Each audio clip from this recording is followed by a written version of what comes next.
Hello Leute, welcome back to the channel Europeans World. Ismin and Maria. നമ്മൾ കുറേ ദിവസമായിരുന്നു long video ഒക്കെ ആയിട്ട് വന്നിട്ട്. ഇവിടെ ഭയങ്കര മഴയും കാര്യങ്ങളൊക്കെ ആയിരുന്നു. നിങ്ങൾക്ക് അവിടെ മഴയും കാര്യങ്ങളൊക്കെ ആയിരുന്നോ? എല്ലാവരും സേഫായിട്ടൊക്കെ ഇരിക്കണേ. ഇപ്പോൾ ഇവിടെ ചെറിയൊരു മഴ കുറവുണ്ട്, എന്നാലും തൂളുന്നുണ്ട്.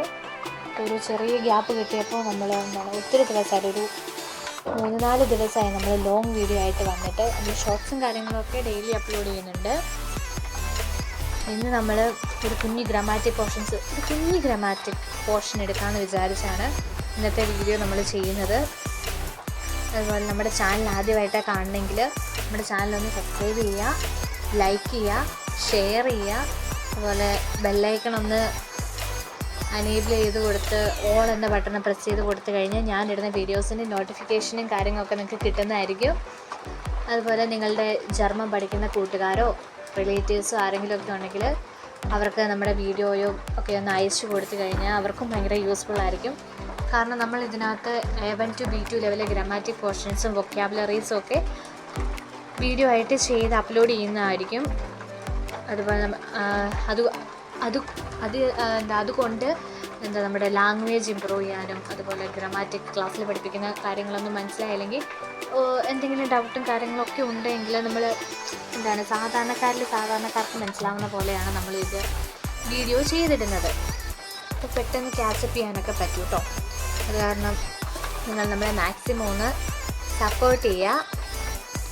അപ്പോൾ നമുക്ക് വീഡിയോയിലേക്ക് കടന്നാലോ. ഇന്ന് നമ്മൾ എടുക്കാൻ പോകുന്ന ഗ്രാമാറ്റിക് പോർഷൻസ് എന്ന് പറഞ്ഞാൽ അക്യൂസാറ്റീവ് പ്രിപ്പോസിഷൻസ് ആണ്. അക്യൂസാറ്റീവ് പ്രിപ്പോസിഷൻ എന്ന് പറയുമ്പോൾ 6 എണ്ണമാണ് വരുന്നത്.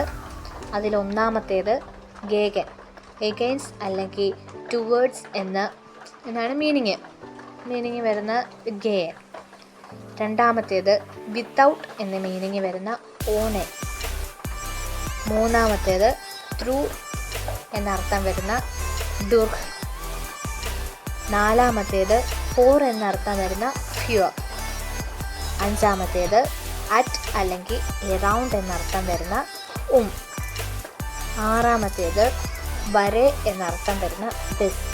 ഈ വരെയെന്ന് വെച്ചാൽ ഞാൻ കഴിഞ്ഞ ആഴ്ച വരെ ഇന്ത്യയിലുണ്ടായിരുന്നു, ആ ഒരു വരയില്ലേ അത്.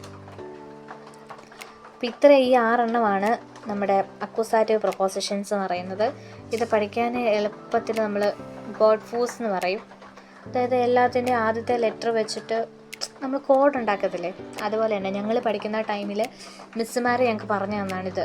ഈ അക്യൂസാറ്റീവ് പ്രൊപ്പോസിഷൻസ് ഏതാണെന്ന് ചോദിക്കുമ്പോൾ പെട്ടെന്ന് നമുക്ക് ഓർമ്മ വരത്തില്ലായിരിക്കും അല്ലേ ഈ 6 എണ്ണം. അപ്പോൾ ഈ ഗോഡ് ഫൂസ് എന്ന് പഠിച്ചു വെച്ച് കഴിഞ്ഞാൽ നമുക്ക് ആ ഓർഡറിൽ തന്നെ എല്ലാം പറയാനും പറ്റും, പെട്ടെന്ന് ഓർമ്മയും വരും. അങ്ങനെ ഇത് പഠിച്ചു വെച്ചിരുന്നതാണ് ഈ ഗോഡ് ഫൂസ്. നിങ്ങൾക്കും ഇത് നമുക്ക് ഭാവിയിൽ ഉപകാരപ്പെട്ടേക്കാം.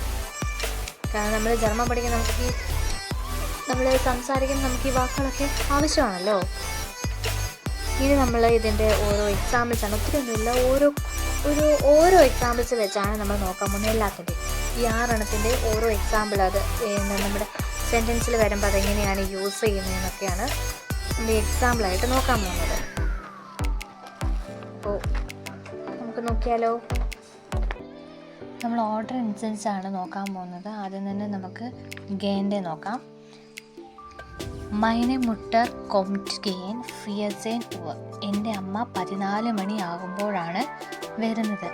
ജർമ്മനിൽ നമ്മൾ 12 മണി കഴിഞ്ഞ് 13, 14 എന്നങ്ങനെ കണ്ടിന്യൂസ് ആയിട്ടാണ് അവരവരുടെ ടൈം പറയുന്നത്. അത് കാരണമാണ് മൈനെ മുട്ടർ കൊംറ്റ് ഗേൻ 14 ഉവർ എന്ന് എഴുതിയിരിക്കുന്നത്. നമ്മുടെ ഇവിടെ ഏകദേശം ഒരു 2 മണി ആ ഒരു ടൈമിനാണ് നമ്മളിവിടെ 14 ഉവർ എന്ന് പറയുന്നത്. അപ്പോൾ ഈ വാക്ക്, അതായത് നമ്മുടെ അക്യൂസാറ്റീവ് പ്രൊപ്പോസിഷൻസ് യൂസ് ചെയ്യേണ്ടത് ഇങ്ങനെയാണ്. ഇതുപോലെ തന്നെയാണ് നമ്മൾ ബാക്കിയുള്ള 5 എണ്ണത്തിനും യൂസ് ചെയ്യുന്നത്. ഇത് മനസ്സിലായല്ലോ അല്ലേ എല്ലാവർക്കും? ഇനി നമുക്ക് അടുത്തത് നോക്കാം അല്ലേ. അക്യൂസാറ്റീവ് പ്രിപ്പോസിഷനിൽ രണ്ടാമത്തെ വരുന്നത് ഓണയാണ്, വിത്തൗട്ട് എന്നർത്ഥം വരുന്നത്. പിന്നെ ഓണയുടെ നോക്കാം അല്ലേ. Ich trinke Tee ohne Zucker. പഞ്ചസാര ഇല്ലാതെ ഞാൻ ചായ കുടിക്കുന്നു.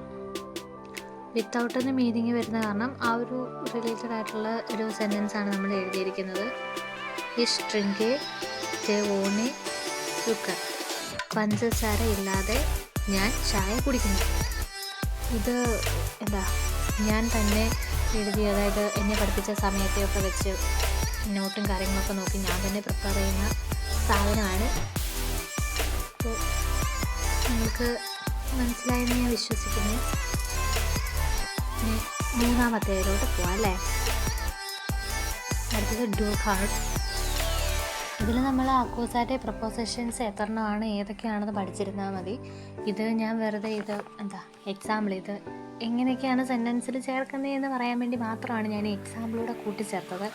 ഇല്ലാന്നുണ്ടായിരുന്നെങ്കിൽ അക്കൂസാറ്റീവ് പ്രപ്പോസിഷൻ ഏതൊക്കെ അത്രയും പറഞ്ഞാൽ മതിയായിരുന്നു. സത്യം പറഞ്ഞാൽ ഇപ്പോൾ കുറച്ചുകൂടി സിമ്പിളായിട്ട് അതെങ്ങനെയാണ് യൂസ് ചെയ്യുന്നതിനും കൂടെ കിട്ടിക്കഴിഞ്ഞാൽ നമുക്ക് എളുപ്പമുണ്ടല്ലോ. അതിനാണ് ഞാൻ എക്സാമ്പിളൂടെ ഓരോ എക്സാമ്പിൾ വീതം കൂട്ടിച്ചേർത്തത്. ഡുർഹിൻ്റേത് ഇഷ് ലൗഫെ ഡുർ ദെൻ വെഗ്. ഞാൻ വഴിയിലൂടെ നടന്ന്. നാലാമത്തേത് ഫ്യൂർ ആണ്, ഫോർ എന്ന മീനിങ് വരുന്നത്. അതിൻ്റേത് എക്സാമ്പിൾ ഇഷ് കൗഫെ ഐനൻ ബ്ലൈഷിഫ്റ്റ് ഫ്യൂർ സി. ബ്ലൈഷിഫ്റ്റ് പെൻസിലാണ്.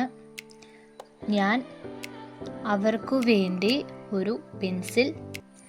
അഞ്ചാമത്തേത് അറ്റ് അല്ലെങ്കിൽ അറൗണ്ട് എന്ന മീനിങ് വരുന്നത്.